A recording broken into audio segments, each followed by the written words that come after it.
ఉన్న బంగారాన్ని విడిపించి ఆ రోజు ఆన్లైన్ రేటుకే మేము కొంటాం. Sharma gold company. నమస్తే, వెల్కమ్ టు సుమన్ టీవీ. నేను మీ యామ్ని. ప్రస్తుతం మనతో ఉన్నారు ప్రముఖ ఆధ్యాత్మికవేత్త, ప్రముఖ జ్యోతిష్య వాస్తు పండితులు సుభాష్ శర్మ గారు ఉన్నారు. వారితో మాట్లాడదాం. నమస్కారం గురుగారు. శ్రీమాత్రే నమః. తాకట్టులో ఉన్న బంగారాన్ని విడిపించి ఆ రోజు ఆన్లైన్ రేటుకే మేము కొంటాం. Sharma gold company. గురుగారు, ఇప్పుడు మనకి పుష్య పౌర్ణమి ఉంది కదండి, ఆ రోజు అసలు ప్రత్యేకత ఏంటి? ఆ రోజు మనం ఏ విధంగా పూజ చేయాలి? అలానే మంత్రం ఏమైనా ఉందండి ఆ రోజు మనం ప్రత్యేకంగా చేయడానికి? తప్పకుండా తెలియజేస్తానమ్మా. ముందుగా ప్రేక్షకులందరికీ శ్రీమాత్రే నమః, శ్రీ గురుభ్యో నమః. జ్ఞానినాంనపి చేతాంసి దేవి భగవతి హిసా బలాయ కృష్ణమోహాయ మహామాయ ప్రయశ్చతి. మనకు పుష్యమాసమునందు గురువారం పుష్యమీ నక్షత్రం రావడం అనేటటువంటిది చాలా అద్భుతమైనటువంటి యోగము అంటారు. దీనిని గురుపుష్య యోగము అని అంటారు.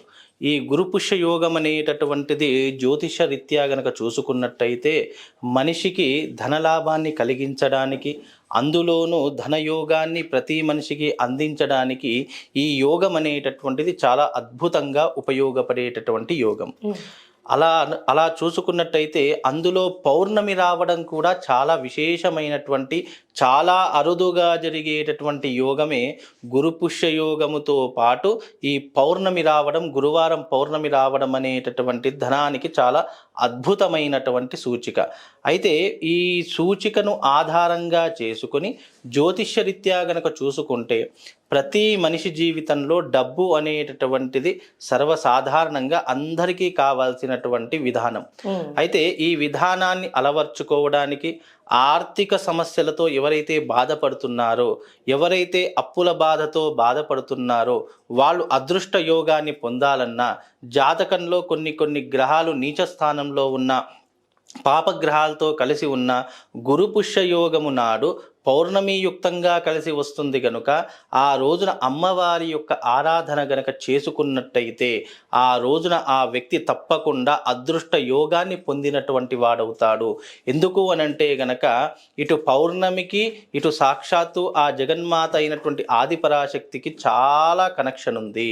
ఇది చాలా మందికి తెలియనటువంటి విషయం. ఎందుకంటే చంద్రుడి నుండి వెలువడేటటువంటి షోడశ కిరణాలు ఏవైతే ఉంటాయో, అలాగే షోడశ కళలు ఏవైతే ఉంటాయో అవి పౌర్ణమి రోజున భూమి మీదికి ప్రసరింపజేసేటటువంటి అద్భుతమైనటువంటి యోగంగాను, అలాగే పౌర్ణమి రోజున అమ్మవారిని ఆరాధించినటువంటి వారికి అమ్మవారి యొక్క సంపూర్ణమైనటువంటి అనుగ్రహం కలగడానికి ఇది చాలా అద్భుతంగా ఉపయోగపడేటటువంటి ఒక యోగంగా భావన చేసుకోవాలి. ఆ రోజు ప్రత్యేకంగా అమ్మవారిని పూజించాలి. ఆ రోజు ప్రత్యేకంగా అమ్మవారిని ఆరాధన చెయ్యాలి. ఎవరి ఇంట్లోనైనా శ్రీచక్రం ఉంటే గనక ఆ రోజున రాత్రి 8 గంటల నుండి 9 గంటల మధ్యకాలమునందు మన టెర్రస్ ఉంటుంది కదా బంగ్లా మీద, ఎక్కడైతే చంద్రుడి యొక్క కిరణాలు ప్రసరింపబడుతున్నాయో అక్కడ కూర్చొని మనము శ్రీచక్రాన్ని ఆరాధించడం వల్ల ఆ వ్యక్తి నిరంతరము ఆరోగ్యాదులతో, కుటుంబంలో ఏ కలతలు లేకుండా అష్టైశ్వర్యాలతో తులతూగుతాడు అనేటటువంటి విధానం కూడా మనకు మణిద్వీప వర్ణనలో చెప్పడం జరిగింది. మణిద్వీప వర్ణనలో అమ్మవారిని ఏ విధంగా కొలవాలి అంటే, అమ్మవారికి గురువారము పుష్యమీ నక్షత్రం వచ్చినప్పుడు గురుపుష్య యోగము అని అంటాము. అంటే మనుషుల యొక్క సకల పాపాలను జాతకంలో హరించాలి అంటే గనక గురు యొక్క అనుగ్రహం కావాలి. అందుకే జాతకంలో మనం ఎప్పుడైనా చూడండి, ఏ గ్రహం బాగా లేకపోయినా ఒక గురుగ్రహం బాగా ఉంటే గనక 100 పాపాలను హరింపజేస్తాడు, 100 రకాలైనటువంటి దోషాలను హరింపజేస్తాడు, అంటే నాశనం చేస్తాడు. కనుక గురువు యొక్క అనుగ్రహం అనేటటువంటిది జాతకంలో ప్రప్రథమంగా మనం చూసుకోవాలి. అందుకే గురువారం గురుపుష్య యోగం వచ్చినటువంటి కాలమునందు ఎవరైతే, ఏ మనిషి అయితే, ఏ మానవుడైతే అమ్మవారి యొక్క శ్రీచక్రార్చన కానీ, అమ్మవారి యొక్క శ్రీచక్రార్చన పూజ చేస్తున్నటువంటి సమయంలో అక్కడ కూర్చున్నా కానీ అమ్మవారి యొక్క సంపూర్ణమైనటువంటి అనుగ్రహం కలుగుతుంది. ఎక్కడైతే మనము ఈ టెర్రస్ మీద, ఎక్కడైతే బంగ్లా మీద కూర్చొని మనము పూజ చేస్తామో, అంటే చంద్రుడి యొక్క కిరణాలు ఆ శ్రీచక్రం మీద పడేలా చేస్తామో, ఆ శ్రీచక్రంలో తెలియకుండానే ఒక అద్భుతమైనటువంటి ఎనర్జీ, అద్భుతమైనటువంటి శక్తి ఆ శ్రీచక్రంలో ఆపాదన జరగడం జరుగుతుంది. దీనికి పెద్ద మంత్రాలు, తంత్రాలు, యంత్రాలు ఏమీ అవసరం లేదు.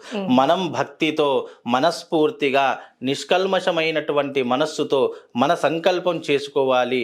నేను, నా కుటుంబము పిల్లా పాపలు ఎప్పుడు ఆరోగ్యంగా ఉండాలి, నాకున్నటువంటి ఆర్థికపరమైనటువంటి సమస్యలన్నీ తొలగిపోవాలి అని చిన్న సంకల్పంతో నువ్వు శ్రీమాత్రే నమః అనుకుంటూ పంచామృతం పోసినా చాలు, ఆ తల్లి వెంటనే కరుణించి నీ ఇంట్లో తిష్టవేసి కూర్చుంటుంది. అది ఏ రూపకంగా?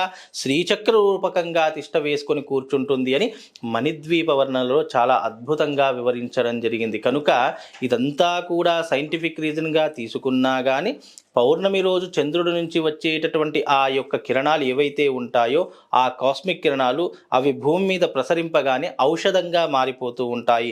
తద్వారా ఏమవుతుంది అంటే ఆరోగ్యాదులకు, ఐశ్వర్యాదులకు, మూలికలకు, పునర్వసు నక్షత్రం రోజున చేసేటటువంటి ఔషధ సేవనంకు చాలా ప్రత్యేకత ఉంది అని ధన్వంతరి ఆయుర్వేదిక శాస్త్రంలో మనకు కనిపించడం జరుగుతుంది. కనుక ధన్వంతరి ఆయుర్వేద శాస్త్రంలో ఇప్పుడు మీకు చిన్న ఉదాహరణ చెప్తాను.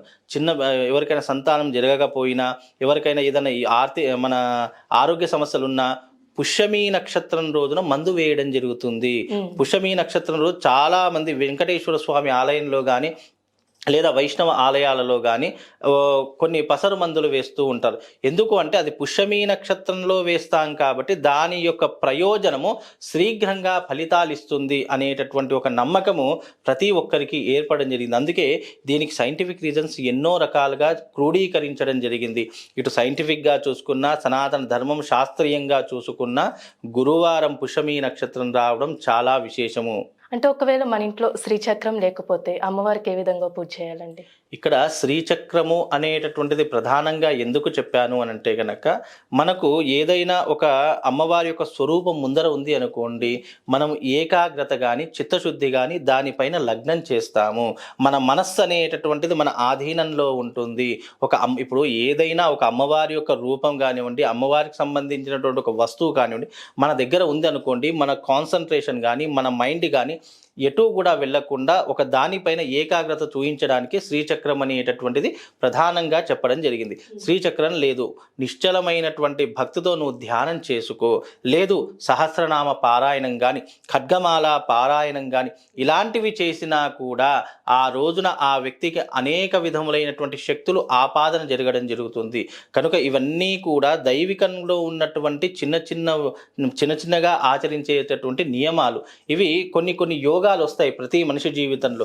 అవి చాలా అద్భుతమైనటువంటి యోగములు. అంటే ప్రతి మనిషి జీవితంలో చూడండి కొన్ని అదృష్టం ఉంటుంది కానీ దాన్ని అందించుకునేటటువంటి అవసరాలు కానీ ఎవరికి కనిపించవు. కాబట్టి అలాంటి అవసరాన్ని కల్పించుకోవడానికి జాతకమునందు ఏదైనా గ్రహములు బాగా లేకపోయినా ఈ గురుపుష్య యోగమి రోజున మీరు గనక అమ్మవారిని ఆరాధించిన అద్భుతమైనటువంటి యోగములు కలుగుతాయి. అందులోనూ మీకు ఒక మంత్రం చెప్తాను, ఆ మంత్రాన్ని జపం చేసుకున్న అద్భుతమైనటువంటి యోగములు కలుగుతాయి.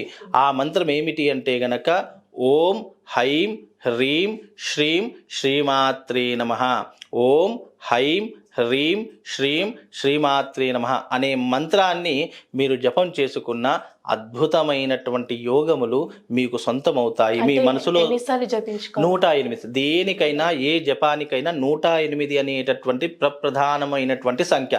దానిపైన ఎంత చేసుకుంటే అంత పుణ్యము. మినిమం తక్కువలో తక్కువ 108 సంఖ్యతో చేసుకుంటే గనక మనకు కొన్ని రకాలైనటువంటి అద్భుతాలు మనకు కనిపిస్తూ ఉంటాయి. ఆ రోజున ఈ మంత్రాన్ని చదువుకోండి, శ్రీచక్రార్చన పూజ చేసుకోండి. మీ జీవితంలో మార్పు రాకపోతే అప్పుడు చూడండి, మార్పు అనేటటువంటిది మనము ఏదైనా సాధన చేసి అప్పుడు మార్పును మనం ఆశ్రయించాలి తప్ప ఇవన్నీ చూసుకుంటూ చేసుకుందాంలే అని అనుకుంటే జీవితంలో ఎప్పుడూ మార్పు రాదు. మనము చేస్తూ మార్పును పొందాలి తప్ప ఇవన్నీ కూడా దైవికంలో చాలా అరుదుగా వచ్చేటటువంటి యోగములు. ఈ యోగాన్ని మనం ఆస్వాదించాలన్నా, ఆ యోగంలో ఉన్నటువంటి అదృష్టాన్ని మనం పొందాలన్నా ఈ పౌర్ణమి రోజున తప్పకుండా ఈ రకమైనటువంటి విధానాన్ని చేసుకోండి. మీకు అదృష్ట యోగం అనేటటువంటి తప్పకుండా కలుగుతుంది. చాలా చక్కగా తెలియజేశారు గురుగారు. ధన్యవాదాలు. శ్రీమాత్రే నమః.